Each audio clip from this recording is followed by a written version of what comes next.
ఇది కొత్తదన్నా. ఇంతకుముందు కింద 4 కాయలకు వచ్చిందిలే గానీ, హ్మ్. ఇప్పుడు ఇది కొత్త పూత ఇది. కొత్త పూత. హ్మ్. సో, పూతకు గూడా ఎటువంటి ఎఫెక్ట్ లేదు. హ్మ్. సో, అన్ని చోట్లయితే బానే ఉంది. ఇప్పుడు దీనికి సంబంధించి ఇప్పుడైతే ఇప్పుడు కొట్టి 6 రోజులవుతుందా? హ్మ్. 6 రోజులవుతుంది. ఇప్పుడు నెక్స్ట్ డోసు దీనికి ఇప్పుడు ఈ స్టేజ్ ఉంది గాబట్టి, ఇప్పుడు మనకి కమ్ముతుంది గాబట్టి, ఇప్పుడు దీంట్లో మనకి పూత అవసరం. ఇక్కడి నుంచి కాపు సెట్ జేసుకోవడం అవసరం గాబట్టి, వెంటనే ఇప్పుడు దీనికి ఈరోజు సాయంత్రం జంపు, ఇసాబియాన్. ఎందుకంటే తోటంతా శుభ్రంగా నీట్‌గా ఉంది. ఇసాబియాన్ అవసరం. ఇసాబియాన్ కొట్టడం కోసం మనం అడిషనల్‌గా జంప్ యాడ్ జేయడం జరుగుతుంది. వాస్తవంగా రానిఫెన్ అనుకున్నాం. కానీ తెల్లదోమ ఇంకొక 4, 5 రోజులు ఇందులో ఉండదు కాబట్టి, ఇందులో ఉండదు.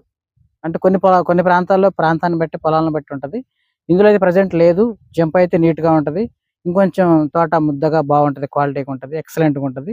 జంప్‌కి ఇసాబియాన్ కాంబినేషన్ జంపు అంతే. ఇక్కడ ఇంపార్టెంట్ అవసరం ఇసాబియాన్ ఈ చేలోకి. మళ్ళీ రానిఫెన్ అవసరం లేదులే. అందుకని జంప్ మనం